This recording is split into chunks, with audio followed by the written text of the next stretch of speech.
The market waits for no one. Every second counts. Every decision shapes your future. This isn't a game. This is about dominating the order book.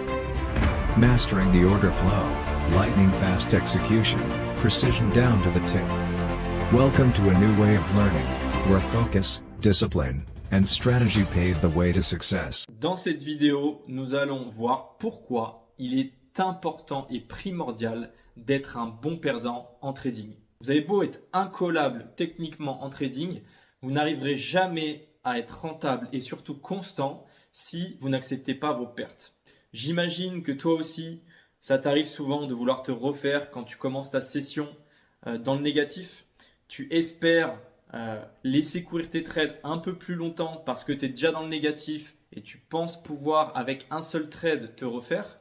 Je pense qu'on est tous passés par là et c'est malheureusement à cause de ce début de session difficile qu'on va forcément tilt et que nous allons rendre beaucoup de gains au marché durant ces sessions qui commencent mal.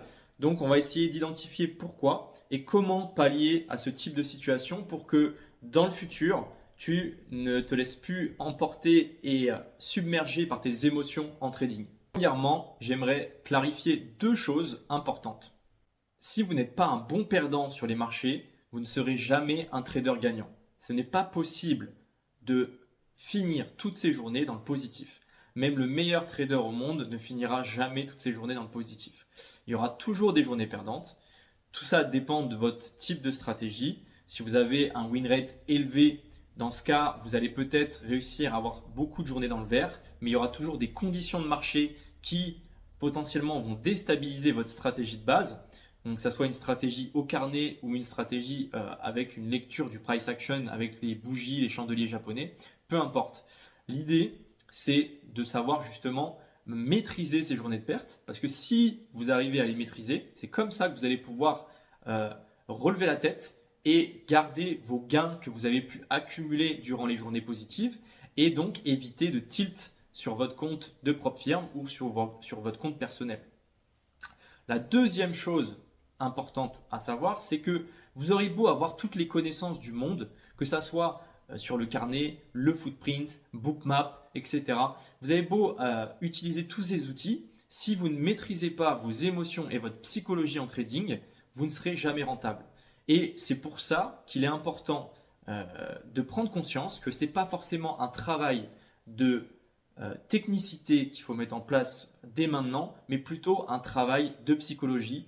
Et c'est ce que nous allons essayer de creuser dans cette vidéo. On va simplement prendre un exemple typique d'un trader professionnel. Comment fonctionnent les traders en institution, que ce soit dans un hedge fund, que ce soit un trader de banque, de fonds d'investissement, etc. L'idée, c'est de se poser la question, comment font-ils pour eux réussir en trading, puisqu'ils tradent avec des sommes qui sont très conséquentes. Donc on ne parle pas de 50 000 $, on parle de plusieurs millions de dollars, voire des milliards. Donc on va essayer de s'intéresser un petit peu à leur façon de faire. Donc premièrement, la plupart des salles de marché aux États-Unis, à Londres, etc., une salle de marché a toujours un head manager, on va dire. C'est une personne qui va être là pour aiguiller les traders, déjà pour les préparer mentalement, d'avoir aussi des feedbacks en fin de session lorsque le trader a fini sa session de trading. S'il y a quelque chose qui s'est mal passé, bien passé, etc., ça va être une personne avec qui le trader va pouvoir discuter pour pouvoir peut-être temporiser un petit peu les émotions, l'aider à surmonter peut-être une phase difficile, c'est-à-dire peut-être 2 journées de perte, une phase de drawdown, on n'en sait rien. Donc en fait, il y a toujours un responsable qui est derrière l'équipe des traders et qui va pouvoir les aider à passer des phases difficiles et surtout à ne pas tilt. Et c'est ça qui est important. Quand on prend l'exemple de nous, traders particuliers, qui sommes derrière les graphiques, dans notre bureau, là tout seul, où personne n'est là pour regarder ce qu'on fait et surtout pour nous taper sur les doigts lorsque on fait les choses mal. Le souci avec ça, c'est qu'on va avoir tendance à se laisser emporter dans notre connerie et d'aller chercher encore plus de drawdown et personne ne va être là pour nous dire stop. Et c'est ça la différence entre un trader pro et un trader particulier. La deuxième différence, c'est qu'ils ont des logiciels de pointe pour la gestion de leur money management. C'est-à-dire que à chaque atteinte d'un certain profit à la journée, ils vont généralement couper leur position, couper leur plateforme et arrêter de trader parce qu'ils savent très bien qu'à partir d'un certain seuil, ils sont conscients que si jamais ils redonnent leur gain au marché, ils vont plus être capables d'être lucides et vont avoir tendance à rendre beaucoup de gains, voire même repasser dans le négatif. Donc, à partir d'un certain seuil, ils stoppent leur journée.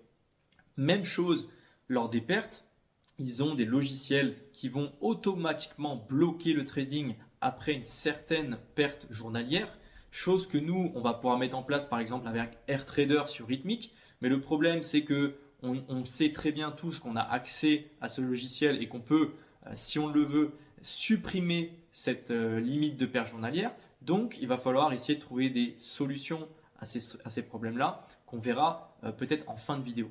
Le deuxième gros problème, je dirais psychologique des traders, c'est l'impatience. Qu'on se le dise, une heure de trading au carnet d'ordre ou même avec des outils d'order flow, quand vous avez 4 écrans devant vous avec des graphiques différents, du footprint, du carnet, des absorptions, des indicateurs et que ça pète dans tous les sens, qu'on se le dise, ça demande énormément de concentration. Et la plupart des traders, le problème, c'est qu'ils restent beaucoup trop longtemps derrière leur graphique. Ils vont commencer le matin à analyser un petit peu pour prendre de l'expérience, etc. On l'a tous fait, sauf que le problème, c'est que vous fatiguez déjà votre patience. Ensuite, vous attendez l'Open US, vous êtes déjà derrière les écrans à 14h30, 15h, à voir ce que fait le marché, analyser, ce qui est normal. Mais là encore, vous fatiguez votre patience. Et là arrive l'Open, 15h30. Qu'est-ce que vous voulez faire? Vous êtes tellement impatient de cliquer sur la souris et de prendre votre premier trade. Malheureusement, c'est une erreur puisqu'il va falloir être encore patient. Pour moi, rien ne sert de courir après le premier mouvement puisque la plupart du temps, il va beaucoup y avoir en début d'Open ce qu'on appelle des chasses à la liquidité. On va sortir certains intervenants pour réinjecter dans l'autre sens. Donc pour moi, il est plus judicieux d'attendre certaines zones précises qu'on a préalablement tracées avant sa session. Et ça sera le deuxième point de cette deuxième partie. Donc attendre des zones précises avant d'entrer. Et pour ça, il faut être patient. Et la majorité des traders vont donc ne pas être patients, donc commencer avec potentiellement des trades en début de session, se prendre des SL assez rapidement. Donc on commence à avoir un biais psychologique de se refaire, donc revenge trade, et on va continuer dans cette dynamique-là, puis on va perdre et perdre et perdre encore pendant la session. Donc c'est pour ça qu'il faut bien être patient. À chaque fois que vous devez prendre votre premier trade lors de l'Open US, si vous tradez l'Open US, pour moi, le premier setup que vous devez prendre, c'est un setup parfait. Comme on pourrait dire le setup 5 étoiles. C'est-à-dire qu'il coche toutes les cases. Limite, même avant de le prendre, vous pouvez avoir votre petite checklist ici sur l'écran. Cochez toutes les cases avant d'entrer en position. Au moins, vous êtes sûr de respecter votre plan à la lettre sur ce premier trade. Pour moi, c'est la chose déjà la plus importante. Ensuite, deuxième chose, c'est que si vous voulez établir une session propre avec des trades pertinents, il vous faut obligatoirement une préparation préalable. Je dirais qu'il faudrait au moins un minimum 15 minutes de préparation pré-open, donc ça peut être à 15h, vous mettez derrière l'écran, vous analysez un petit peu ce qui se passe au niveau de la macroéconomie, est-ce qu'il y a des news qui sont négatives pour les indices, positives, etc. La deuxième chose importante, et beaucoup de traders, je les vois trader sans mettre d'alerte, mais je ne sais pas comment vous faites, mettez-moi des alertes pour les news. À 15h58, je veux que votre ordinateur ou votre téléphone sonne pour vous prévenir qu'il y a une news à 16h. Ça, c'est important. Si vous ne mettez pas ça en place, comment voulez-vous être rentable sur le long terme? C'est la meilleure façon de cramer son compte ou de se faire bannir de son Funded parce que vous n'êtes pas autorisé à trader les news sur TopStep par exemple, j'en sais rien. Bref, voilà, donc ça va être un point important. Donc préparez votre session, tracez vos zones, peu importe les zones, ça peut être des zones de résistance, de support, d'absorption, du market profile. Voilà, le but c'est d'avoir des zones. Si vous tradez n'importe où, vous diminuez votre edge face au marché. Et on sait que le edge, c'est l'avantage qu'on a face au marché. Donc si vous tradez entre deux zones, vous avez beaucoup moins de chances que le prix continue dans votre sens. Il peut très bien retracer, etc. Si vous tradez sur une zone, là par contre, avec en plus un signal d'entrée type absorption ou autre, bah, vous avez beaucoup plus de probabilité de succès. Vous êtes d'accord avec moi? Donc, attendez vos zones et surtout tracez-les au préalable. Vous devez, avant de trader, avoir un plan et respecter votre plan. Et c'est comme ça que vous allez pouvoir perdurer et durer. Ce n'est pas en essayant de choper un mouvement en FOMO parce que vous voyez que ça pousse à la hausse et qu'en fait vous êtes dans entre deux zones. Non, ça c'est pas possible. Ça fonctionnera pas sur le long terme. Troisième point important pour améliorer tes phases de perte, voire on va dire les maîtriser, c'est que passer une heure, voire une heure et demie après l'Open US, on sait très bien que les volumes vont drastiquement se calmer. Pourquoi? Puisque la majorité des bons traders ont déjà pris leur position et vont clôturer leurs gains après une heure de trading, voire une heure et demie. Parce qu'on n'a pas besoin de rester en position pendant 3 heures pour faire des profits, surtout sur du scalping au carnet d'ordre ou sur du scalping même 5 minutes, 10 minutes. Vous n'avez pas besoin de rester en position pendant 3 heures. Voilà. Donc, pour moi, si vous n'avez pas réussi à faire votre profit durant les 1 heure de session US, voire 1h30 grand maximum, ça ne sert à rien d'aller chercher des trades après 1h, 1h30. Déjà, si vous êtes déjà dans le négatif, votre patience, elle est mise à rude épreuve. De deux, après 1h30, les mouvements vont être très peu volatiles, c'est rare. Il peut y avoir des mouvements vers 17h, etc. Je ne dis pas le contraire. Mais dans la majorité des cas, des scénarios, vous allez voir sur vos graphiques qu'après 16h30, 17h, les mouvements sont moindres. Ça va commencer à ranger dans des zones.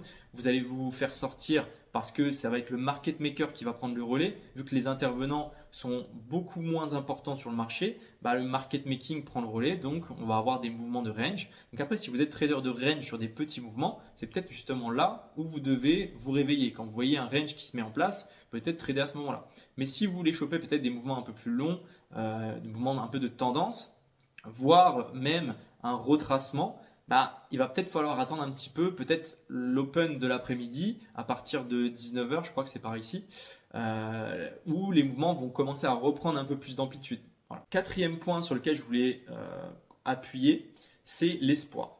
C'est-à-dire que quand on rentre dans une phase négative, quand on perd 1 ou 2 trades en début de session, notre gros souci, c'est espérer de se refaire en un trade et de revenir dans le positif.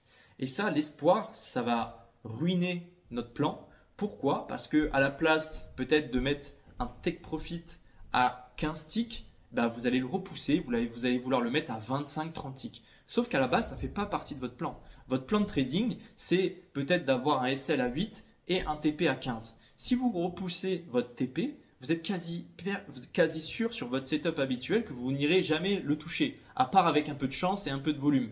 Mais étant donné que vous avez déjà tradé une bonne partie de votre session US, vous avez très peu de probabilité, très peu de chance de succès que votre trade aille toucher par exemple les 30 ticks, le double de votre TP habituel.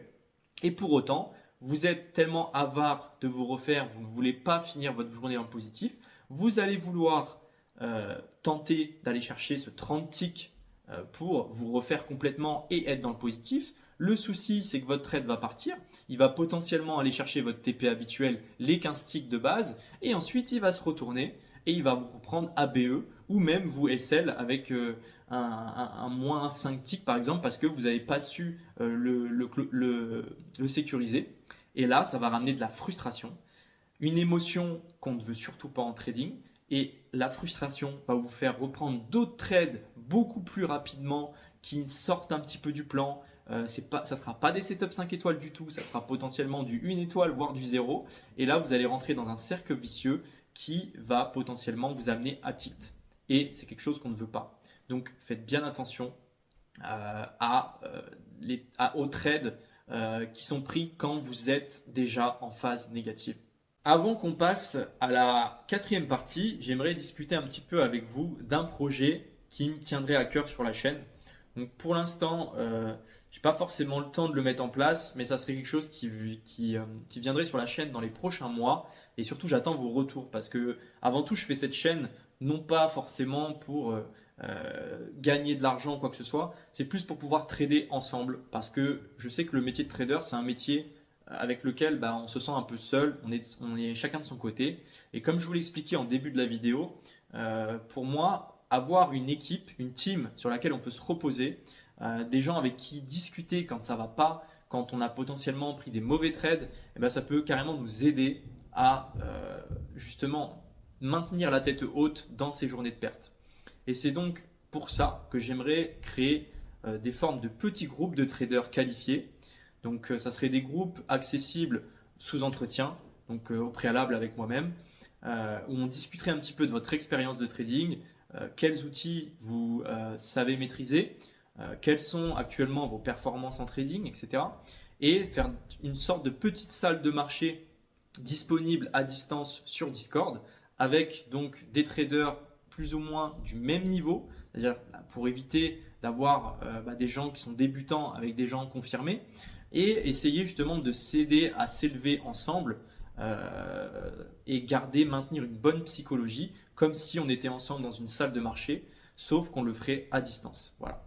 Donc j'aimerais avoir votre avis sur ce projet que j'aimerais mettre en place sur la chaîne. Si ça vous intéresse et si vous avez des conseils, des avis à me donner sur ce projet, n'hésitez pas à les écrire dans les commentaires et je lirai les commentaires avec plaisir pour m'inspirer un petit peu de vos idées. Il serait important d'avoir donc un journal de trading accessible à tous les traders présents dans ce petit groupe et chaque jour de trading avec les trades que vous avez pris pendant votre session, votre vision du marché à ce moment-là, votre analyse et vos émotions ressenties pendant la session seront inscrits dans ce journal de trading. Et ça vous permettra de devoir rendre des comptes à un groupe de personnes comme si vous aviez un responsable et donc ça vous obligera à être consciencieux et sérieux sur votre façon de trader. Et je pense que c'est quelque chose qui manque à l'heure actuelle dans le milieu du trading, c'est une sorte d'accompagnement avec quelqu'un qui vous coach, qui vous drive, parce que les connaissances, comme je vous l'ai dit en début de vidéo, c'est bien, mais c'est pas ça qui vous fera être rentable. C'est vraiment votre money management et donc votre psychologie. Parce que on le sait très bien, c'est facile de faire de l'argent en trading, c'est facile d'avoir un jour en positif, de faire 1000 $ à la journée ou de faire 500 $. Mais ce qui est difficile, c'est d'accepter de perdre et surtout de ne pas se laisser emporter dans une série de pertes. D'accord ? Sortir du drawdown, c'est ça qui est compliqué. Parce que votre psychologie va être remise en question, vous allez douter de vos setups, douter de vos trades. Et donc, c'est bien d'avoir une équipe qui est là pour se soutenir les uns les autres, comme des collègues de travail, où on peut s'aider sur un même projet commun. Et là, en plus de ça, on gagne notre propre argent chacun de notre côté. Donc en fait, on a tout intérêt à s'aider, à s'élever ensemble et à se soutenir les uns les autres. Quatrième et dernière partie, pour moi, quelque chose qui est très important, c'est prendre beaucoup moins de trades. Je vais vous expliquer pourquoi. Déjà, premièrement, on sait que quand on va travailler avec des propres firmes, on a des commissions quand même qui sont assez élevées. Et au carnet d'ordre, en l'occurrence, vous allez avoir tendance à ouvrir beaucoup de trades dans la session si vous n'avez pas un certain money management au niveau de vos positions et une limite de trades dans votre session. Je vois, parce que je fais l'exemple typique, hein, on est tous passés par là. Ça m'est déjà arrivé d'ouvrir 50 trades pendant la session, essayer de choper tous les mouvements, etc. Mais ça, c'est contre-productif. Pour moi, il faut que vous essayiez de vous limiter à peut-être 2 trades, voire 3 trades maximum pendant votre session. Pourquoi ça va vous permettre d'augmenter vos performances? Simplement parce que dans votre cerveau, vous allez être beaucoup plus sélectif sur vos entrées. C'est-à-dire que vous avez conscience que votre maximum de trades dans votre session US, c'est 2 par exemple. Et bien déjà, vous allez vous dire, ok, donc si j'ai que 2 trades possibles pendant ma session de trading, je vais essayer de rentrer sur un endroit parfait. Comme si vous vouliez le setup parfait. Mais c'est exactement ça qu'il faut au quotidien en fait. Ce que vous ne comprenez pas, c'est qu'entrer n'importe où, certes, ça vous fait prendre de l'expérience, mais dans le mauvais sens. Parce que vous allez vous habituer beaucoup plus à perdre et à enchaîner des séries pertes. Et c'est pas ça qu'on veut dans le trading. Nous, ce qu'on veut, c'est des séries de gains. Donc, si vous rentrez un peu n'importe où, vous n'attendez pas des setups précis et à haute probabilité, vous allez enchaîner des pertes et perdre confiance dans votre stratégie et au final vous rendre compte que vous n'avez pas peut-être assez d'expérience, pas assez de technicité, etc.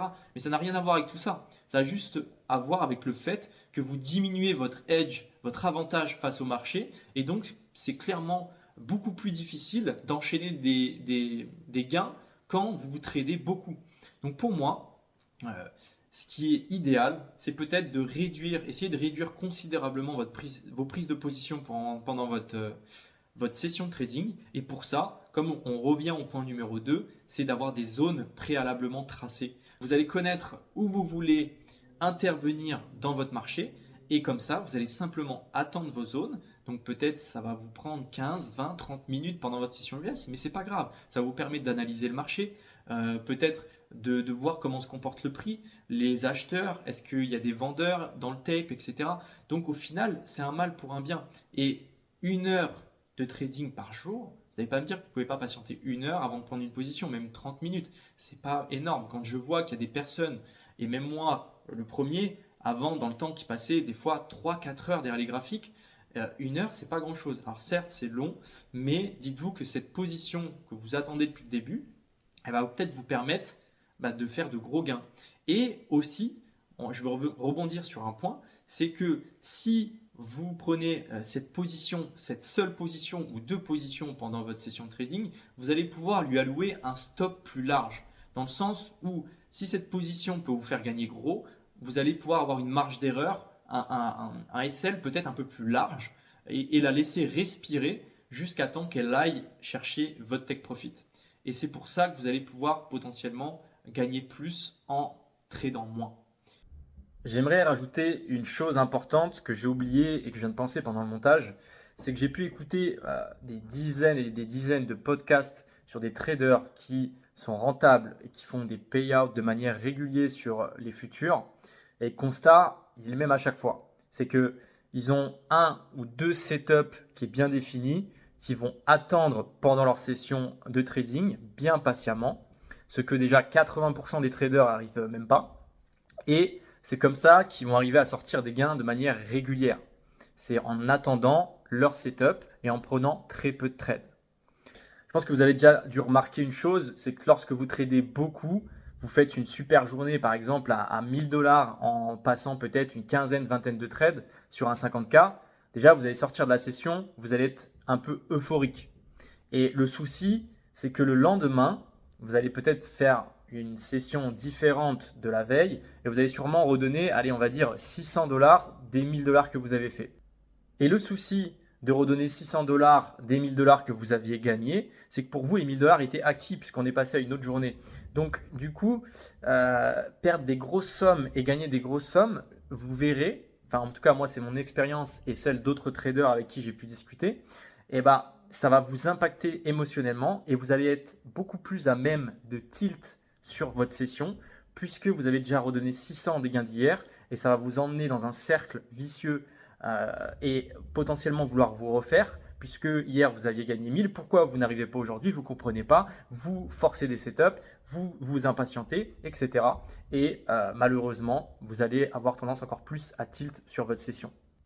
Voilà pourquoi, pour moi, de mon humble avis, avoir une target journalière fixée peut-être à 200, 300, 400, 500, suivant votre stratégie et votre méthode de trading, peut être une bonne solution déjà dans un premier temps pour éviter d'avoir trop de journées irrégulières parce que des fois, vous allez pouvoir peut-être monter à 300, 400 $, puis ensuite tout rendre au marché, on n'en sait rien. Donc en fait, l'idée, c'est de locker vos gains. Quand vous coupez la plateforme et que vous avez fait par exemple vos 400 $, ils sont lockés, c'est-à-dire que vous revenez le lendemain. Par contre, si de temps en temps vous faites un gros 1000 $ ou un 1500 et le lendemain vous revenez, vous perdez 700, etc. Psychologiquement, c'est beaucoup plus dur à tenir et vous-même vous le savez. Voilà, c'était juste la petite aparté que j'avais envie de rajouter dans cette vidéo. En tout cas, j'espère que cette vidéo vous a parlé. Et n'hésitez pas également à me dire ce que vous pensez du projet que je veux mettre en place sur la chaîne. En tout cas, c'était un plaisir de tourner cette vidéo en face cam. C'est la première sur la chaîne comme ça que je me filme devant mon bureau. Donc j'espère aussi que ce format vous plaît. N'hésitez pas toujours à nous rejoindre sur le Discord complètement gratuit pour échanger avec les autres membres de la communauté. Et aussi, si vous voulez vous abonner pour suivre les prochaines vidéos. En tout cas, je vous souhaite à tous une bonne fin de journée et je vous dis à la prochaine vidéo. Ciao la team.